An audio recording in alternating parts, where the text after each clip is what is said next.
Well, some politicians still can't figure out what is a woman, and some politicians still can't figure out why we have women's categories in sports. Let's check it out.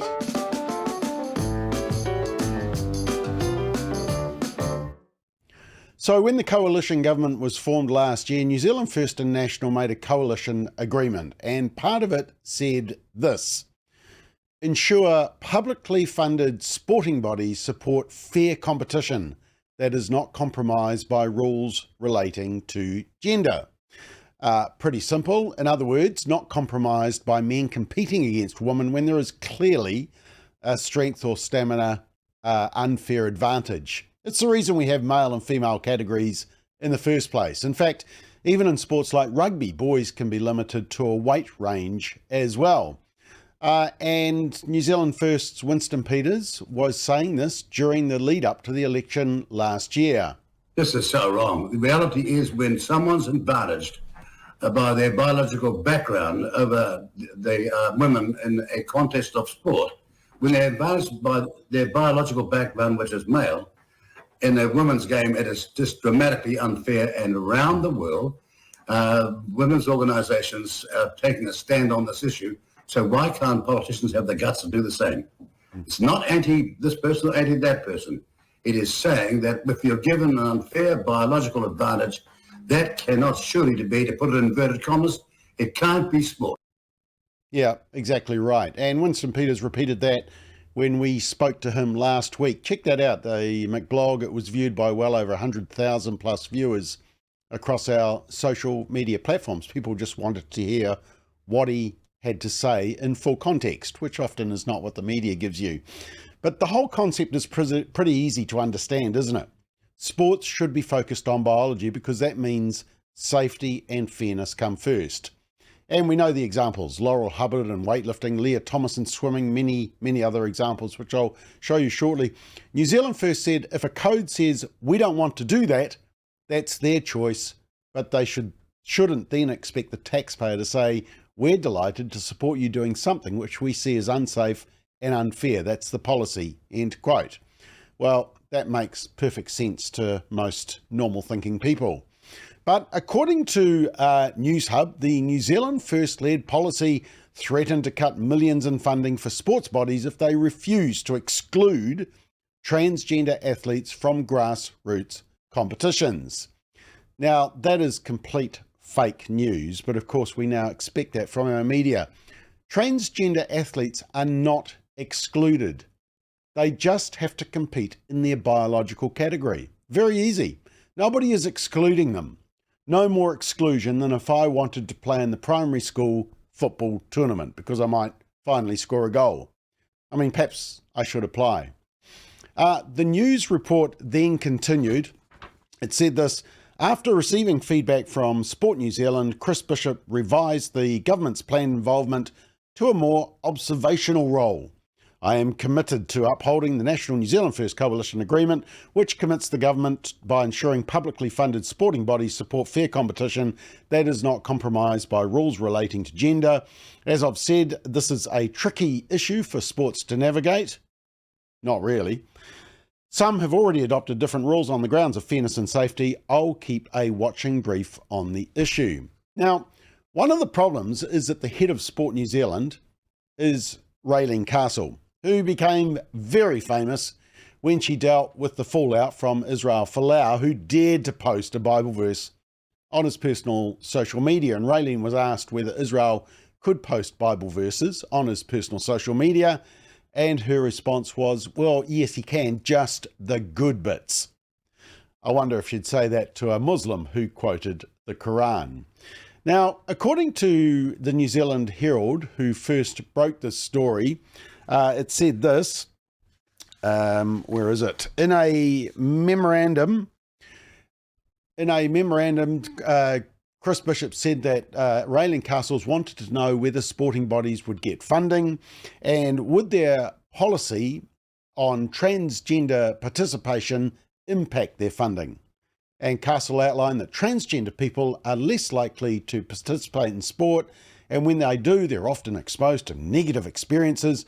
She says sport has many physical and psychological benefits, whereas exclusion proves harmful, particularly for transgender people already exposed to mental distress and discrimination. In fact, I have most of this quote here. Participation in sport is a powerful means of social inclusion and a basic human right. Transgender people live, work and play in New Zealand, and it is important our sporting communities reflect that. Well, let me rewrite this. Okay, let's just change a few words here, which I've put in yellow. Castle outlined that women and girls are less likely to participate in sport when they get smashed by men and boys. She says sport has many physical and psychological benefits, but not when you're getting smashed by physically stronger males.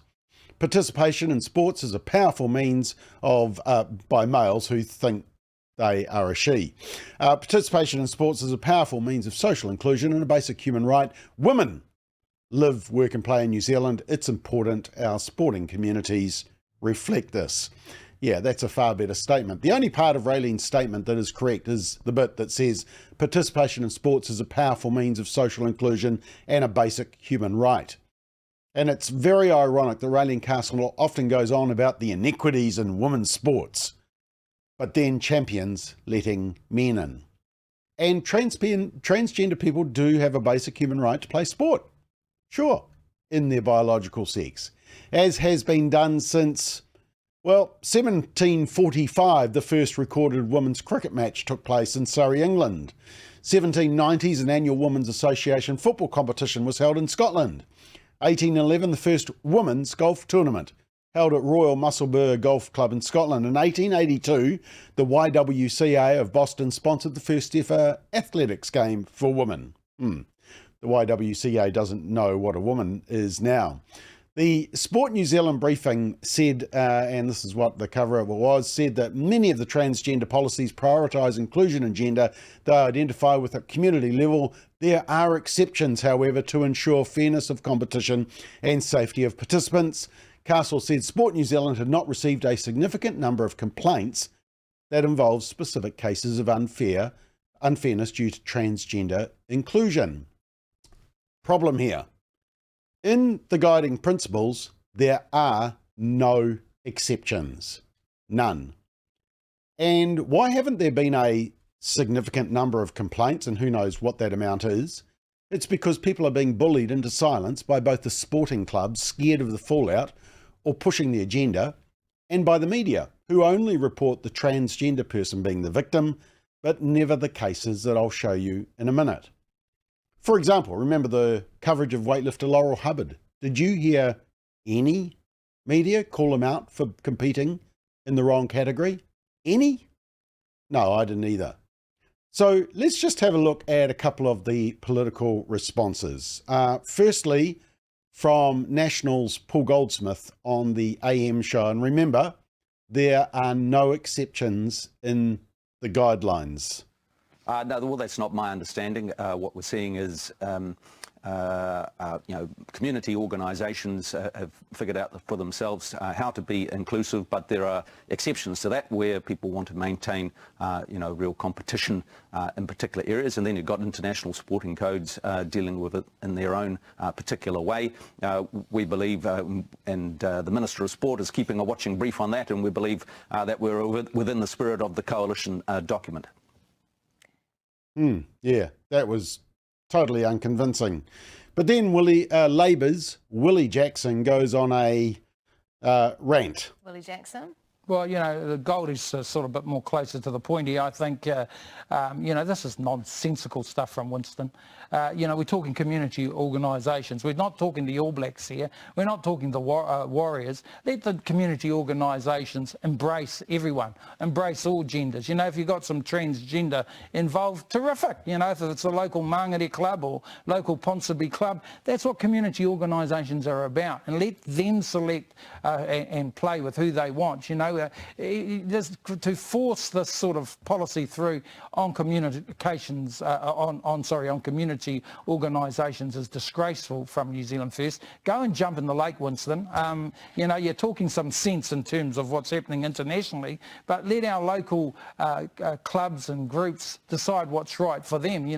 This is about community spirit. This isn't about transgenders playing for the Warriors or All Blacks or anything like that. Yeah, okay, that's enough of that. I mean, community organisations. Apparently a Mangere dude smashing girls on the netball court or on the soccer pitch is all okay, as long as it's not the Warriors or the All Blacks. And Winston should jump in the lake. Hang your head in shame. Yeah, Willie is a dude. And this is the rhetoric of a dude. I wonder if he's ever talked to females who are playing sport and getting trounced by males because of their biological advantage. But have a listen to the response of Labour leader Chris Hipkins. Being with us, was there ever a one-size-fits-all approach to this? No, I don't think there ever was a one-size-fits-all approach, and I also don't think politicians should be determining the rules for sporting codes. I think sporting codes themselves should determine that. I think they should aim for inclusivity and they should aim for fairness, and I think the sports themselves can determine how best to achieve those things, because there isn't a one-size-fits-all here, and there'll be different considerations in different sports, and I think the government, frankly, should just keep out of it. What do you make of the Sports Minister's comments and that it's tricky and that they're watching and maintaining a watching brief, and its implications on the coalition agreement? Well, I mean, I think it's another example of where they should never have gone there in the first place. I mean, it seems the National just rolled over and gave New Zealand First and Act everything that they wanted in the coalition agreement without thinking through whether what they were suggesting was the right thing to do or whether it was even implementable. I think the reality here is that, when we go down a territory where politicians are determining the rules of the game for sporting competitions, I think we're in dangerous territory. I don't feel sufficiently qualified to determine how the All Blacks should play the game. And I don't think Chris Bishop is either. And I think that we should frankly stay out of it. On to the health. Oh, it's rich. The government should keep out of it. Politicians shouldn't determine the rules of the game. We should stay out of it. How ironic. What has started this in the first place? Birth certificates bill, passed by politicians. Pick your gender. Ignore your genitalia. Ignore biology and science and fact. And then the conversion therapy bill. If you encourage someone to live as their factual biological sex, you could be breaking the law. And then the RSE curriculum rammed down by politicians through the Ministry of Education, telling children to pick from 112 genders and 200 plus sexualities, and that they can change their gender and play on the opposite team. And the delusional DEI through government and schools, which says that the colour of your skin, your gender identity, your sexuality, your attitude to climate alarmism and traditional marriage outweighs something basic like your biological sex and your character, i.e. wanting to compete against people of your own sex like we've been doing for centuries. No, Chris, you should keep out of it. Stop screwing the scrum by denying that we are created male and female. Get back to biology. Get back to reality. Just to finish, let me give you some examples of reality and how Chris Hipkins, Chris Bishop, Willie Jackson and Raelene Castle need to get back to biology. And I'm grateful to Daily Wire for this summary of examples. So Leah Thomas in March of 2022 won a national championship title in the 500-yard freestyle over standout Virginia swimmer Wyant. Won by 40 seconds. There's a red arrow showing Leah Thomas winning. And some of those girls are still, they're not finishing, they're actually turning to do another 2 more laps. If you keep watching, eventually, and of course Leah was changing in the girls' changing room, and here comes second, is it? No, she's just turned as well. There's another swimmer coming, and it's 40 seconds behind. That's how dominant. Fortunately, the Olympic swimming body got back to basics. There we are, there's second. Finally, got back to basics, and Thomas cannot compete against women. Of course, he's not banned. He could swim against men. And then our infamous one, 5 years after identifying as a female and beginning hormone treatment, Laurel Hubbard of New Zealand took gold at the Australian International and Australian Open in Melbourne, competing in the heaviest category against women. Yeah, that looks fair, doesn't it? Fallon Fox began competing in MMA fights and dominating women even before coming out and telling people that he was born a male and underwent gender surgery. Between 2012 and 2014, Fox boasted a 5-1 record against women, winning 3 of the fights by technical knockout or knockout, so smashing them basically. And he faced at least 3 women before disclosing that actually he was born a male. Track athlete Camden Schreiner changed his name to Sadie after high school and began identifying as female before breaking the women's track record. And in December, Schreiner set a new school record in the 300 metres at an event in New York. Schreiner reportedly competed in the same track event a year before, finished 19th in the 100-metre dash. But look at this. Miles first. Fantastic. That's great, isn't it? No, that's probably cheating. And then Kelly Morgan, born Nicholas Gareth Morgan, played rugby as a teenager before he began identifying as a woman. Landed on a women's rugby team in Wales. One of Morgan's teammates says she remembered seeing Morgan folding an opponent like a deck chair. And Morgan admitted that trans-identifying men like himself have an advantage in women's sports. I feel guilty, but what can I do? She says, I don't go out to hurt anybody. I just want to play rugby. Tiffany Abreu, a 6'4" Brazilian male, started playing professional volleyball in 2017. Just 5 years after he retired from international competition as a male. The girls' teams were that much easier. And Andre, a 40-year-old man, set a women's national powerlifting record, unofficial women's world record at a championship in Canada last August, bested the highest women's score by more than 200 kg. And a young person with surname Yearwood, I actually haven't got the first name, ran on the boys' track team in middle school, but told the school district he wanted to be on the girls' team when he got into high school. Well, the school district agreed to allow Yearwood to join the girls' track team. Yearwood made it all the way to the girls' state final for the 100-metre race. He finished second because the person who won, the one in the middle there, and Yearwood is the second on the left, the one who won there is also a biological boy. And the girls don't look too happy, do they? Veronica Ivy used to go by Rachel McKinnon, so was a girl and was a dude, and now has changed, was in the track cycling world championship after placing first in the 35 to 44 age group. Ivy, who is also a philosophy professor, argued that the issue of men competing in women's sports is bigger than sports and it's about human rights. By catering to cisgender people's views, that furthers transgender people's oppressions. And this story from Australia. There's a female pre-season soccer competition for girls in northwest Sydney, and the Flying Bats included 5 trans women. They won the grand final 4-0. The highest goal scorer is male. The goalkeeper is male. The girls' teams were warned not to complain or forfeit, or they would be fined and referred to the Anti-Discrimination Commission if they said this is a girls' tournament and there's dudes in the other team. They had to suck it up or self-exclude. The Flying Bats, apparently, their website states the club is the biggest LGBTQIA plus women's and non-binary football club in the world. And they started out as a club for lesbians, but they've welcomed everybody from across the rainbow family, especially trans and gender diverse. They say the research shows that access can help improve mental and physical well-being of minority and oppressed groups. Yeah, an excuse for dudes to succeed against girls because they can't succeed against their own gender. And of course, there's no consideration for the physical well-being of biological girls in the sports as well. You know what? I bet Raelene Castle, Chris Bishop, Chris Hipkins and Willie Jackson have never spoken to Deb Ackerson. And she spoke at our forum last year. Here was her little promo where she refers to the conference last year. Ackerson, and I'm a 2-time Olympian and a 5-time Commonwealth Games medalist in weightlifting. I've competed for Australia for 20 years, and I'm really looking forward to speaking at Forum on the Family at the end of June.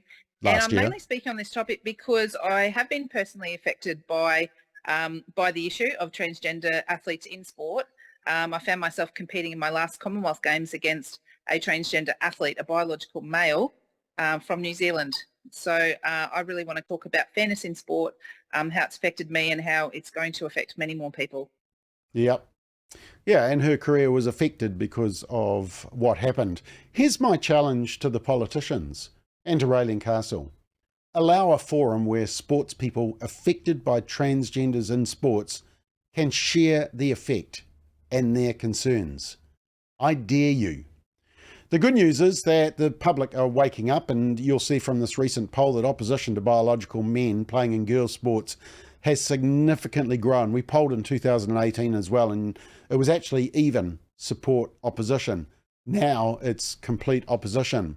It's time that people like Hipkins, Bishop and Jackson and Raelene Castle, well, not her, but Hipkins, Bishop and Jackson biologically manned up on this issue and protected females.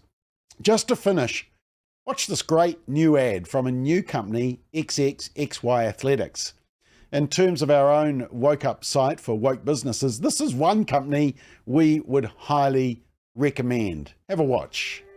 If you think girls and women's equality matter, stand up. If girls and women's sports matter, and you want your daughters to have the same opportunity you had, stand up. If you know that it isn't fair or safe to allow males to compete in girls' sports because it's, well, obvious, stand up. Don't be cowed by people who call you a bigot. You're not a bigot. Don't let men tell us how to be good girls.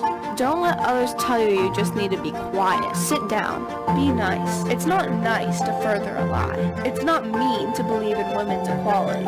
We deserve our own sports, privacy, fairness, safety. We deserve a chance to compete and win. So don't be nice. Don't be careful. Be honest. Be brave. Fight for women. We've come too far to give up now. And if you agree with that, stand up and stand with us.